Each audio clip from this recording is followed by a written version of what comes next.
నమఃశివాయ. ఈ లింగాష్టకాన్ని అందరూ ఎప్పుడోకప్పుడు వినే ఉంటారు. శివలింగం మహిమను చెబుతుంది ఈ స్తోత్రం.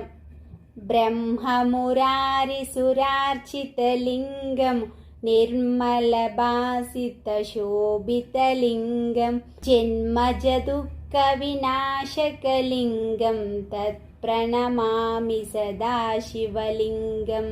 శివలింగం మహిమను తెలియజేస్తుంది స్తోత్రము. ఆరాధన విషయంలో ఇతర దేవతల కన్నా శివుడికి ఒక ప్రత్యేకత ఉంది. అదేమిటంటే శివుడిని మూర్తి రూపంలోనూ లింగ రూపంలోనూ పూజించడం. శివలింగం పూజా విశిష్టత లింగ మహాపురాణం మొదటి అధ్యాయంలో సంపూర్ణంగా కనిపిస్తుంది. శివాలయాల్లో పూజ కోసం వెళ్ళినప్పుడు శివలింగం కనిపిస్తూ ఉంటుంది. ఇదేమిటి, మిగిలిన దేవతలంతా వారి వారి రూపాల్లో ఉంటే ఇక్కడ ఈ లింగం మాత్రమే ఉందేమిటి అని తెలియని వారు అనుకోవచ్చు. అయితే మూర్తి కన్నా ఎక్కువ విశేషాలు లింగ రూపంలోనే ఉంటాయి. శివలింగం త్రిమూర్తి స్వరూపం. శివలింగాన్ని జాగ్రత్తగా పరిశీలిస్తే ఒక పీఠం, దానిపైన లింగం అమరి ఉంటుంది. ఆ పీఠం మామూలు పీఠం కాదు, అది బ్రహ్మదేవుడికి ప్రతిరూపం. ఆ పీఠం మీద కొద్దిగా విశాలంగా పానవట్టం ఉంటుంది, అది విష్ణువుకు ప్రతిరూపం. దాని మీద లింగం ఉంటుంది, అది శివుడికి ప్రతీక. ఇప్పుడు మొత్తం పీఠం కింది నుండి పైదాకా చూస్తే పీఠంలో బ్రహ్మదేవుడు, దానిపైనుండే పానవట్టంలో విష్ణువు, దానిపైనుండే లింగంలో శివుడున్నాడని గ్రహించాలి. ఇలా ముగ్గురు ప్రధాన దేవతలు ఒకే చోట కలిసి ఉండే స్థానం గనుకే శివలింగానికి అంతటి గొప్పదనం. సాలగ్రామాల పూజ కంటే, ఇతర దేవతామూర్తుల పూజ కంటే శివలింగం పూజ అందుకే అంత గొప్పది. శివలింగంలో బ్రహ్మ, విష్ణు, మహేశ్వరులే కాకుండా శక్తి కూడా నిండి ఉంటుంది. ఆ శక్తి పానవట్టం కింద పీఠంలో ఉంటుంది, పైన శివలింగంలో శివుడుంటాడు. ఈ కోణంలో చూస్తే శివశక్తి స్వరూపంగా శివలింగం దర్శనమిస్తుంది. అందుకే శివుడి విషయంలో మూర్తి కంటే లింగార్చననే అనంత ఫలప్రదమని వైవాగమం, మహాభారతం లాంటి ఇతిహాస పురాణాలు వివరించి చెబుతున్నాయి. అలాగే ఆకారము, ఉకారము, మకారంతో కూడిన ప్రణవాత్మక శివలింగం. ఇదే స్థూల, సూక్ష్మ, పరాత్పరాల కలయిక కూడా ఉంటుంది. ఈ శివలింగానికి ఋగ్వేదం ముఖంగానో, సామవేదం నాలుకగానో, యజుర్వేదం కంఠంగానో, అధర్మణ వేదం హృదయంగానో ఉంటాయి. సృష్టి అంతా లింగస్వరూపమే. శివలింగం సామాన్యమైంది కాదు.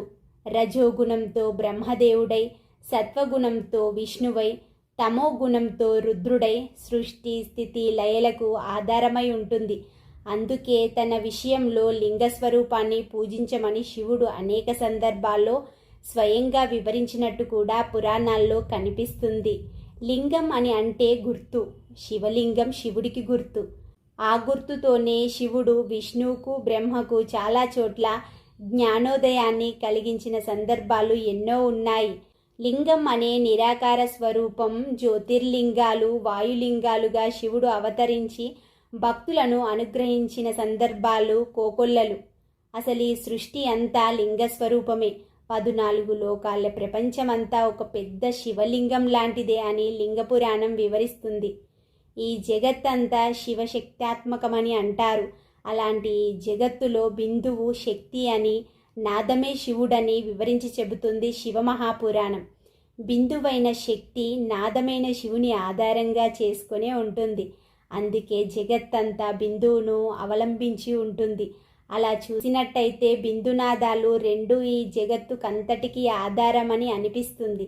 ఇక ఈ బ్రహ్మాండమంతా ఒక పెద్ద శివలింగమే అని అనుకున్నప్పుడు ఈ బ్రహ్మాండమంతా నిండి ఉన్నది శక్తి మరియు శివుడనే తెలుస్తుంది.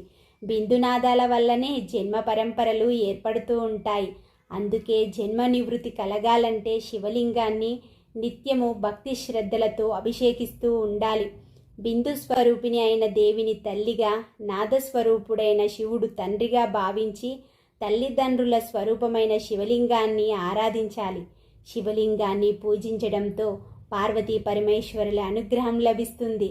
శివలింగ పూజ వల్ల ఈశ్వరుడు ఐశ్వర్యాన్ని ప్రసాదిస్తాడు, అనంత ఆనందాన్ని ప్రాప్తింపజేస్తాడు.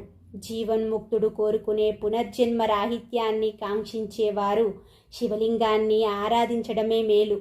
మహాలింగం అనే లింగార్చన ఎంతో గొప్ప పుణ్యఫలాన్ని ఇస్తుంది. ఇంతకీ ఈ మహాలింగం అంటే ఏమిటి అనే దానికి వైవాగమం వివరణ ఇస్తుంది.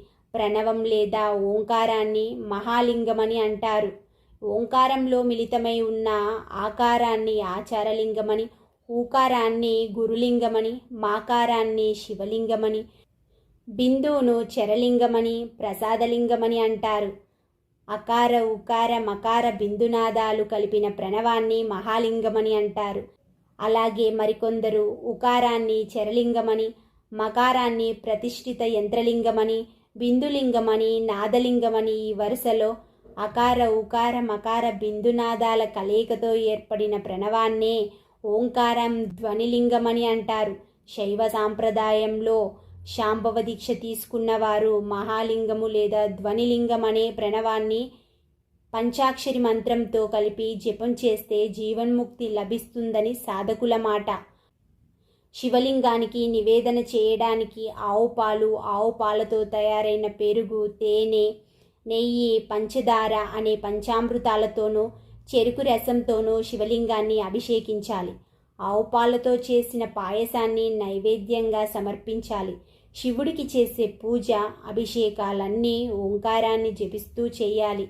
ఈ పదార్థాలే కాక ఇంకా ఒక్కో కామ్యసిద్ధికి ఒక్కో పదార్థంతో అభిషేకం నివేదిస్తున్నట్టు శివ లింగ పురాణాలు పేర్కొంటున్నాయి.